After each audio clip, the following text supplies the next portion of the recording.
ഇന്ന് നമ്മുടെ ഇടയിൽ ഒരുപാട് പേരിൽ മിക്ക തരത്തിലുള്ള ജീവിതശൈലി രോഗങ്ങളും കൂടി വരികയാണ്. അതിനൊരു ബേസ് ആയിട്ടുള്ള ഒരു കാരണം എന്ന് പറഞ്ഞിട്ടുണ്ടെങ്കിൽ നമ്മുടെ അമിതവണ്ണമാണ്. അപ്പോൾ എന്താണ് ഈ അമിതവണ്ണം, അല്ലെങ്കിൽ നമുക്ക് അമിതവണ്ണമുള്ളവർക്ക് അത് എങ്ങനെ കുറയ്ക്കാം, ഒരു ഹെൽത്തി ആയിട്ട് എങ്ങനെ കുറയ്ക്കാം എന്നൊക്കെ നമുക്ക് ഈ വീഡിയോയിലൂടെ നോക്കാം. ഞാൻ ഡോക്ടർ പ്രിയ, കലോഞ്ചി ഡയറ്റിലെ മെഡിക്കൽ ഓഫീസറാണ്.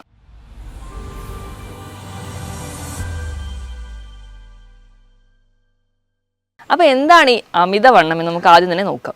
അമിതവണ്ണം എന്ന് പറഞ്ഞാൽ നമുക്ക് നോർമലി എല്ലാവർക്കും അവരുടെ ഹൈറ്റിനനുസരിച്ച് വേണ്ട ഒരു വെയിറ്റ് ഉണ്ട്. ആ വെയിറ്റിലും അധികമായിട്ട് നമ്മുടെ ശരീരത്തിൽ കൊഴുപ്പ് കെട്ടിക്കിടക്കുന്ന ഒരു അവസ്ഥയാണ് നമ്മൾ അമിതവണ്ണം എന്ന് പറയാം. അപ്പം ഓരോരുത്തർക്കും നോക്കുമ്പോൾ അവർക്ക് അമിതവണ്ണമാണോ എന്നൊക്കെ തിരിച്ചറിയാൻ വേണ്ടി നമ്മുടെ WHO തന്നെ ഒരു മാനദണ്ഡം വെച്ചിട്ടുണ്ട്. അപ്പോൾ അത് പ്രകാരം നമ്മൾ ബോഡി മാസ് ഇൻഡെക്സ് എന്നാണ് കാൽക്കുലേറ്റ് ചെയ്യുക. ബോഡി മാസ് ഇൻഡെക്സ് എങ്ങനെ കാൽക്കുലേറ്റ് ചെയ്യാം? നമ്മുടെ ശരീരഭാരം കിലോഗ്രാമിലെടുക്കുക, അതിനെ നമ്മുടെ ഹൈറ്റ് മീറ്റർ സ്ക്വയറിൽ വെച്ച് ഹരിക്കുമ്പോൾ കിട്ടുന്നതാണ് നമ്മുടെ BMI എന്ന് പറയുന്നത്. ആ ഒരു BMI എന്ന് പറയുന്നതിൻ്റെ വാല്യൂ എത്രയാണോ കിട്ടുന്നത് അത് വെച്ചിട്ടാണ് നമുക്ക് അമിതവണ്ണമാണോ അതോ നമുക്ക് നോർമൽ വെയിറ്റ് ആണോ എന്നൊക്കെ കാൽക്കുലേറ്റ് ചെയ്യുന്നത്. ഇപ്പോൾ നോർമൽ എന്ന് പറഞ്ഞാൽ 18നും 25നും ഇടയിലാണ് നിങ്ങൾക്ക് BMI കാൽക്കുലേറ്റ് ചെയ്യുമ്പോൾ കിട്ടുന്നതെങ്കിൽ നമ്മൾ നോർമലാണ്, നമുക്ക് അമിതവണ്ണവുമില്ല, നമുക്ക് ശരീരഭാരം കുറവുമല്ല. ഇപ്പോൾ 18ന് താഴെ വരുവാണെങ്കിൽ നമുക്ക് ശരീരഭാരം കുറവാണ്, നമുക്ക് വെയിറ്റ് കുറവാണ്, അണ്ടർ വെയിറ്റ് എന്നൊക്കെ നമുക്ക് പറയാം. ഇപ്പോൾ 25ന് മുകളിലോട്ട് വരുമ്പോൾ നമ്മൾ അതിന് അമിതവണ്ണം എന്ന് പറയും. ഇപ്പോൾ 25നും 30നും ഒക്കെ ഇടയിലാകുമ്പോഴത്തേക്കും നമ്മൾ അമിതവണ്ണത്തിൻ്റെ ഒരു കാറ്റഗറിയിൽ കൂടും. ഈ 30ന് മുകളിൽ പോകുമ്പോഴത്തേക്കും നമ്മളതിനെ പൊണ്ണത്തടി എന്നാണ് പറയാം. അപ്പം അമിതവണ്ണം ഉണ്ടാവാൻ പല കാരണങ്ങൾ കൊണ്ട് നമുക്ക് കാണാറുണ്ട്. അപ്പോൾ നമുക്ക് ഒന്നെങ്കിൽ നമ്മൾ എന്തെങ്കിലും ഭക്ഷണം കഴിക്കുന്നതിൻ്റെ ഭാഗമായിട്ട് വരാം, അല്ലെങ്കിൽ മറ്റ് പല രോഗത്തിൻ്റെ അടിസ്ഥാനത്തിൽ വരാം. അപ്പോൾ അമിതവണ്ണം ഉണ്ടാവാനുള്ള കാരണങ്ങൾ നമ്മൾ എക്സോജീനിയസ് എന്നും എൻഡോജീനിയസ് എന്നും ഡിവൈഡ് ചെയ്തിട്ടുണ്ട്. അപ്പോൾ നമ്മൾ കഴിക്കുന്ന ഭക്ഷണ രീതിയാണ് പ്രശ്നമെങ്കിൽ അതുമൂലം നമുക്ക് അമിതവണ്ണം വരാം. ഇപ്പോൾ നമുക്ക് അതല്ലാതെ വരുന്ന ചില രോഗങ്ങൾ മൂലം നമുക്ക് അമിതവണ്ണം വരാറുണ്ട്.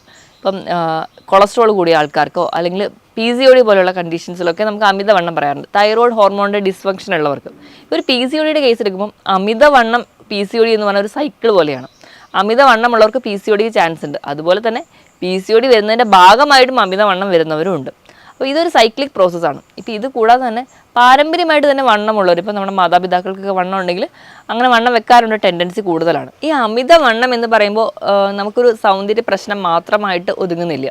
ഒരുപാട് പേർക്ക് ആ ഒരു സൈഡിലാണ് കൂടുതൽ ടെൻഷനെങ്കിലും അതിനേക്കാളും ഏറ്റവും ഇമ്പോർട്ടൻ്റ് എന്ന് പറഞ്ഞാൽ ഇത് പല രോഗങ്ങൾക്ക് കാരണമാവുന്നുണ്ട്. അപ്പോൾ അമിതവണ്ണമുള്ള ഒരാൾക്ക് മുട്ടുവേദനയാണ് കാരണമെങ്കിൽ നമുക്ക് ആ മുട്ടുവേദനയെ എത്രത്തോളം ചികിത്സിച്ചിട്ട് യാതൊരു ഫലവും കിട്ടില്ല. അവരുടെ വെയിറ്റാണ് അവിടെ കൺട്രോൾ ചെയ്യേണ്ടത്.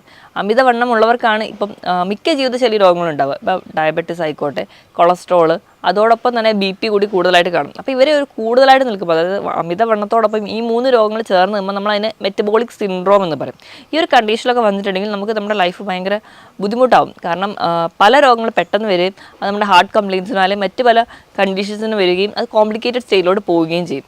ഇത് കൂടാതെ തന്നെ നമുക്ക് PCOD പോലെയുള്ള കണ്ടീഷൻ, ഇപ്പോൾ PCOD എന്ന് പറയുന്നൊരു കണ്ടീഷൻ നമ്മൾ എടുക്കുകയാണെങ്കിൽ ആ ഒരു സ്ത്രീകളിൽ അതുമൂലം ഇൻഫെർട്ടിലിറ്റി പോലെയുള്ള കണ്ടീഷൻസിലോട്ട് പോകാറുണ്ട്.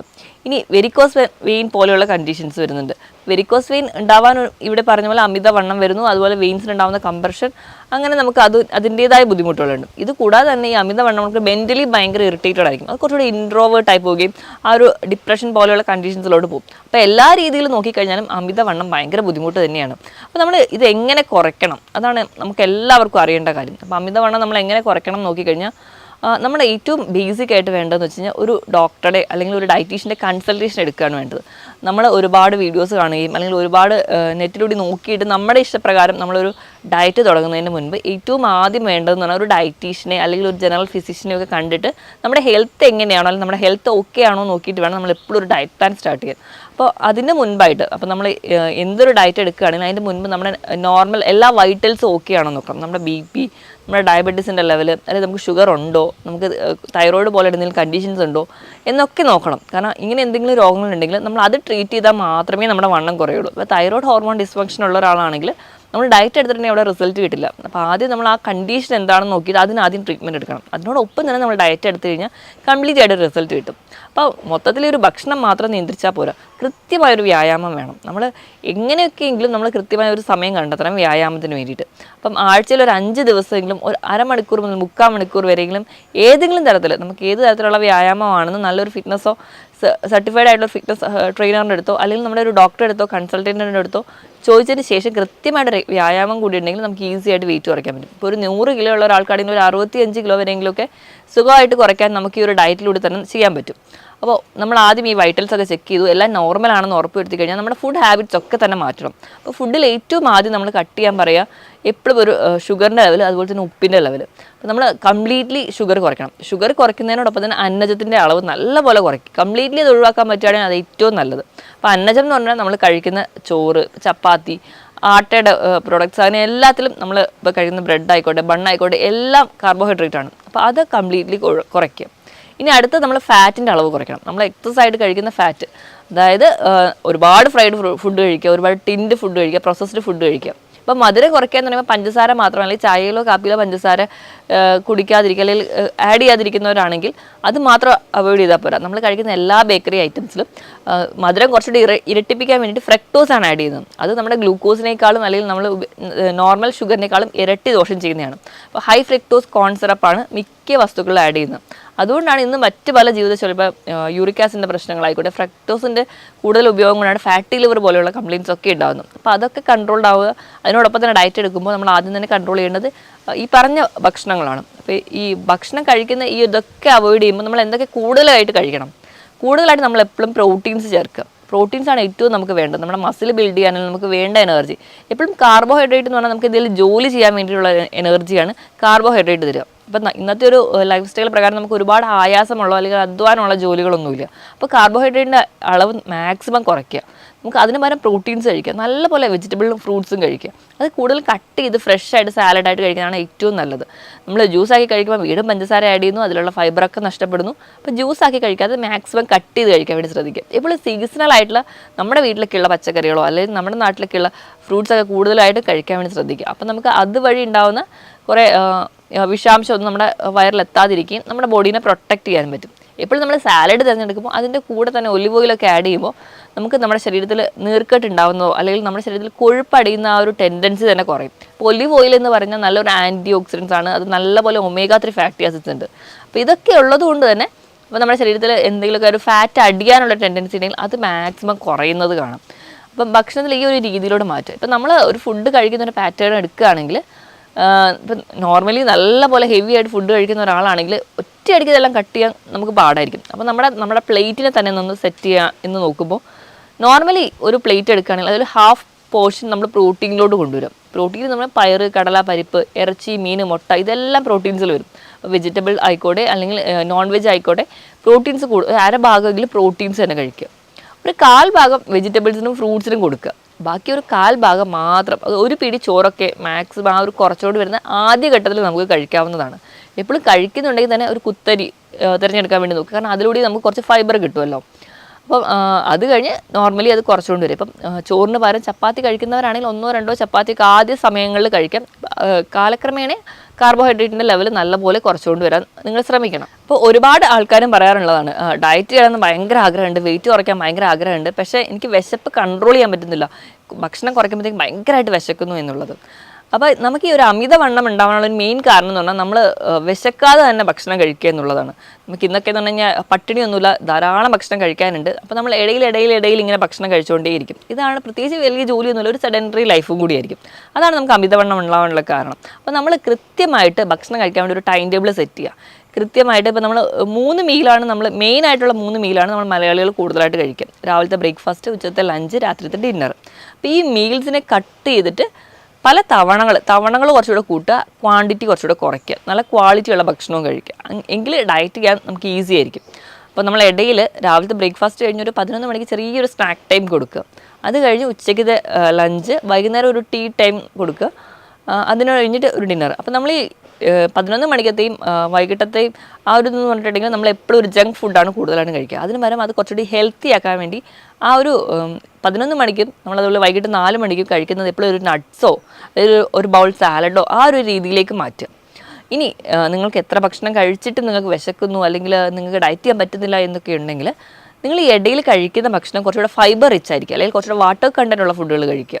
എങ്കിൽ നിങ്ങൾക്ക് വിശപ്പ് കുറച്ചും കൂടി കുറയും. ഇപ്പോൾ നമ്മൾ ക്യുക്കമ്പറൊക്കെ, നമ്മൾ സാലഡ് വെള്ളരിയൊക്കെ കൂടുതലായിട്ട് കഴിക്കാൻ പറയുന്നതിന് ഒരു വലിയ കാരണം എന്ന് പറഞ്ഞിട്ടുണ്ടെങ്കിൽ ഇത് ധാരാളം ഫൈബേഴ്സ് ഉണ്ട്, ധാരാളം തന്നെ വെള്ളത്തിൻ്റെ അളവും നമുക്ക് ഉണ്ട്. അതുകൊണ്ട് തന്നെ നമ്മുടെ മെറ്റബോളിക് ആക്ടിവിറ്റി ഒക്കെ പെട്ടെന്ന് തന്നെ കൂട്ടി നമ്മുടെ ആ ഒരു ഫാറ്റ് ബേൺ ചെയ്ത് കഴിയുന്നത് കാണാം. അപ്പോൾ കൂടുതൽ സാലഡൊക്കെ കഴിക്കാൻ പറയുന്നത് ഇതുകൊണ്ട് തന്നെയാണ്. അപ്പോൾ ഇങ്ങനെയൊക്കെ ഒരു ഭക്ഷണം മാറ്റുകയാണ്. അതുപോലെ തന്നെ നമ്മൾ ഭക്ഷണം കഴിക്കുന്നതിന് മുൻപ് ഒന്നോ രണ്ടോ മുട്ട കഴിക്കാൻ. ഇപ്പോൾ നമ്മൾ ഉച്ചത്തെ ഒരു ഭക്ഷണം കുറച്ച് ഹെവി ആയിട്ട് കഴിക്കുന്ന ആൾക്കാരാണെങ്കിൽ ഡയറ്റിൻ്റെ തുടക്കത്തിൽ നമ്മൾ ഒന്നോ രണ്ടോ മുട്ട ഭക്ഷണത്തിന് കുറച്ച് മുൻപായിട്ട് കഴിക്കുക, അല്ലെങ്കിൽ ഒരു ബൗൾ സാലഡ് കഴിക്കുക, ഒരു 2 ഗ്ലാസ് വെള്ളം കുടിക്കുക. ഇങ്ങനെ ഏതെങ്കിലും ഒരു മെത്തേഡ് എടുക്കുകയാണെങ്കിൽ നമുക്ക് അത്രയ്ക്കൊന്നും ആ ഒരു ഉച്ച സമയത്ത് വിശക്കില്ല. അപ്പോൾ അങ്ങനെ വിശപ്പ് കുറയുമ്പോൾ നമ്മൾ എടുക്കുന്ന ഫുഡിൻ്റെ ക്വാണ്ടിറ്റി കുറയും. അങ്ങനെ നമുക്ക് നല്ല പോലെ തന്നെ നമ്മുടെ വെയിറ്റ് കുറയുന്നതായിട്ട് കാണാൻ പറ്റും. ഇനി ഇതിനോടൊപ്പം തന്നെ കൃത്യമായിട്ടൊരു വ്യായാമം കൂടി വേണം. വ്യായാമം നമ്മുടെ ബോഡിക്ക് പറ്റുന്നത്, അല്ലെങ്കിൽ നമ്മുടെ ഫിസിക്കൽ ആക്ടിവിറ്റിക്ക് പറ്റുന്ന രീതിയിലുള്ള വ്യായാമം തിരഞ്ഞെടുക്കുക. അത് ഏത് തരത്തിലുള്ള വ്യായാമമാവും. ഇനിയിപ്പോൾ വ്യായാമത്തിനൊന്നും സമയമില്ലാത്തവരാണ് എന്ന് എല്ലാവരും തന്നെ പറയാറുണ്ട്. അപ്പോൾ അങ്ങനെ പറയുമ്പോൾ അവർക്ക് എന്തെങ്കിലും എയറോബിക് എക്സസൈസുകളോ അല്ലെങ്കിൽ വീട്ടിൽ തന്നെ നമ്മൾ റൂമിനുള്ളിൽ നിന്ന് ഒരു പാട്ടിട്ട് ഡാൻസ് ചെയ്യുകയാണെങ്കിൽ തന്നെ അത് തന്നെ ഏറ്റവും നല്ലൊരു വ്യായാമമാണ്. അവിടെ തന്നെ ഒരുപാട് ഫാറ്റ് ബേൺ ചെയ്യുന്നുണ്ട്. അപ്പം അങ്ങനെയുള്ള എയറോബിക് എക്സസൈസുകൾ നിങ്ങൾക്ക് ചെയ്യാം. ഇതൊന്നും അല്ലെങ്കിലും ഇപ്പോൾ ഇതൊന്നും ചെയ്യാൻ പറ്റാത്തവരാണെങ്കിൽ നിങ്ങൾ രാവിലെ ജോലിക്ക് പോകുമ്പോൾ ലിഫ്റ്റിന് ഡിപ്പെൻഡ് ചെയ്യുന്നുണ്ടെങ്കിൽ അതിന് പകരം നിങ്ങൾ സ്റ്റെയർ യൂസ് ചെയ്യാം. അതുപോലെ തന്നെ നമ്മൾ ഫോണിലൊക്കെ ഒരുപാട് നേരം സംസാരിക്കുന്ന ആൾക്കാരാണെങ്കിൽ നടന്നുകൊണ്ട് ഫോൺ ചെയ്യുക. ഇപ്പം നമുക്ക് എല്ലാവർക്കും അറിയാം, അപ്പോൾ നമുക്ക് ഫാൻ വർക്ക് ചെയ്യണമെങ്കിലോ TV വർക്ക് ചെയ്യണമെങ്കിൽ എല്ലാം റിമോട്ട് കൺട്രോളാണ്. അപ്പോൾ മാക്സിമം ഈ ഒരു ടൈമിലെങ്കിലും കുറച്ചെങ്കിലും നടക്കാൻ വേണ്ടിയിട്ട് റിമോട്ട് കൺട്രോളിനെ ഡിപ്പെൻഡ് ചെയ്യാതെ നമ്മൾ നടന്നു പോയി സ്വിച്ച് ഓഫ് ചെയ്യുകയൊക്കെ ചെയ്യാൻ ശ്രമിക്കുക. ഇങ്ങനെയെങ്കിലും കുറച്ചെങ്കിലും ഒരു വ്യായാമം ഉണ്ടായി കഴിഞ്ഞാൽ ഒരു പരിധി വരെ നമ്മുടെ ഫാറ്റൊക്കെ ബേൺ ചെയ്യുന്നത് കാണാൻ പറ്റും. ഇനി ഈ ഒരു പറഞ്ഞ രീതിയിലുള്ള വ്യായാമം, ഈ പറഞ്ഞ രീതിയിലുള്ള ഫുഡ് കൺട്രോളൊക്കെ ചെയ്യുക. അതിനോടൊപ്പം തന്നെ ചെറിയ ടിപ്സുകൾ പറഞ്ഞുതരാം. അതിൽ ഒന്നാമത്തേതുണ്ടെങ്കിൽ ചെറുനാരങ്ങ ആണ് നമ്മൾ യൂസ് ചെയ്യുന്നത്. നമുക്ക് പെട്ടെന്നൊരു ഫംഗ്ഷൻ വരുമ്പോൾ വെയിറ്റ് കുറയ്ക്കാനൊക്കെ ആണെങ്കിൽ നമ്മുടെ ചെറുനാരങ്ങ ഭയങ്കര യൂസ്ഫുള്ളാണ്. പക്ഷേ നമ്മൾ യൂസ് ചെയ്യേണ്ട രീതി എങ്ങനെയാണെന്ന് നോക്കാം. 1 ലിറ്റർ വെള്ളം എടുക്കുക, അതിലേക്ക് ഒരു ചെറുനാരങ്ങ, ചെറിയ ചെറുനാരങ്ങയാണെങ്കിൽ 1, വലുതാണെങ്കിൽ ഒരു പകുതി എടുക്കുക, നല്ലപോലെ പിഴിഞ്ഞ് അതിനോടൊപ്പം തന്നെ ഇഞ്ചി കൂടി ചതച്ചിടുക.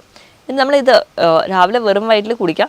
പക്ഷേ അസിഡിറ്റി പോലെയുള്ള പ്രശ്നങ്ങളുള്ളവരാണെങ്കിൽ രാവിലെ വെറും വയറ്റിൽ കുടിക്കേണ്ട, പല തവണകളിലായിട്ട് ഒരു ദിവസം കുടിക്കുക. ആഴ്ചയിൽ ഒരു 3 ദിവസമെങ്കിലും ഇങ്ങനെ ചെയ്യുകയാണെങ്കിൽ നമുക്ക് വെയിറ്റ് ഗെയിൻ നല്ലപോലെ കുറയുന്നതായിട്ട് കാണാൻ പറ്റും. കാരണം ഇത് ഫാറ്റ് ബേൺ ചെയ്യാനും നമ്മുടെ മെറ്റബോളിക് ആക്ടിവിറ്റി ഒക്കെ കൂടുന്നതായിട്ട് കാണാം.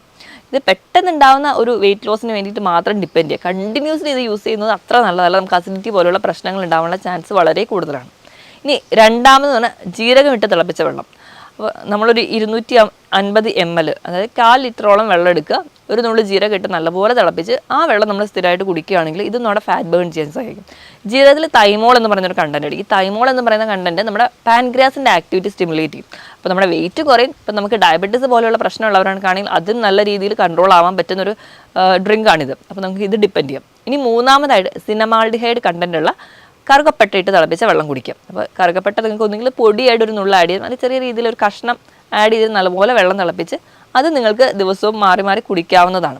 അപ്പോൾ ഈ ഒരു സിനമാൾഡിഹൈഡ് എന്ന് പറയുന്ന കണ്ടന്റ് ഫാറ്റ് ബേൺ ചെയ്യാൻ നല്ല ഒരു മാർഗ്ഗമാണ്. അപ്പോൾ നമ്മുടെ എക്സസൈഡ് വരുന്ന ഫാറ്റ് അത് കുറയ്ക്കുന്നുണ്ട്. അതുപോലെ തന്നെ അതിൻ്റെ ഒരു എൻസൈമാറ്റിക് ആക്ടിവിറ്റി മൂലം നമ്മുടെ ശരീരത്തിൽ ഫാറ്റ് ഡിപ്പോസിറ്റ് ചെയ്യാനുള്ള ടെൻഡൻസി ഉണ്ടെങ്കിൽ അതും കുറയുന്നതായിട്ട് കാണാൻ പറ്റും. ഇനി നാലാമതായിട്ട് ആപ്പിൾ സിഡർ വിനെഗർ. ഇതും അസിഡിറ്റി പോലെയുള്ള പ്രശ്നമുള്ളവർക്കാണെങ്കിൽ കണ്ടിന്യൂസ്ലി യൂസ് ചെയ്യുന്നത് അത്ര നല്ലതല്ല.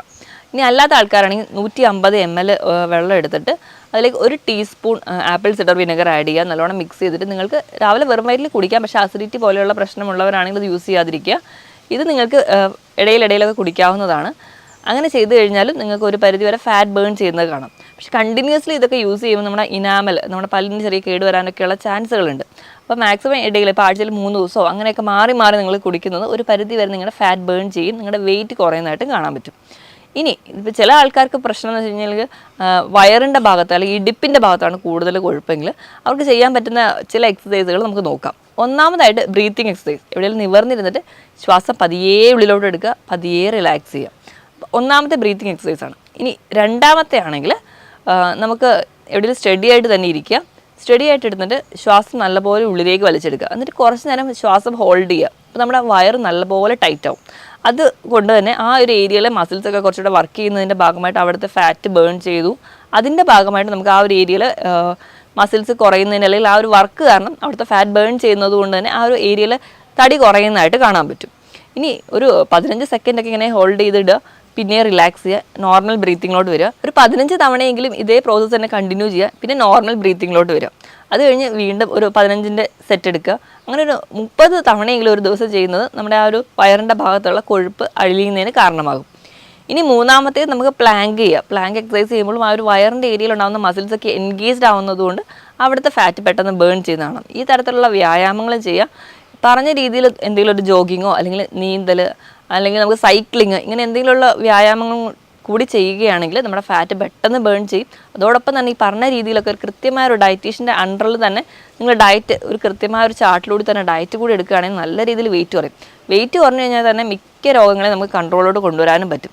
നമ്മൾ മെഡിസിൻസിനെ ഡിപ്പെൻഡ് ചെയ്ത് പല രോഗങ്ങൾക്കും പല രീതിയിലുള്ള മെഡിസിൻസിൻ്റെ കൺട്രോളോട് പോകുന്നതിൻ്റെ മുൻപ് നമുക്ക് ഈ പറഞ്ഞ രീതിയിൽ നമ്മുടെ ലൈഫ് സ്റ്റൈൽ മോഡിഫൈ ചെയ്യുകയാണെങ്കിൽ ഹെൽത്തി ആയിട്ട് ഇരിക്കാൻ പറ്റും. ഞാൻ ഈ പറഞ്ഞ കാര്യത്തിൽ എന്തെങ്കിലും ഡൗട്ട് ഉണ്ടെങ്കിൽ താഴെ കാണുന്ന നമ്പറിൽ കോൺടാക്ട് ചെയ്യുക. മറ്റൊരു ഹെൽത്ത് ടോപ്പിക്കുമായിട്ട് വീണ്ടും കാണുന്നവരെ നന്ദി.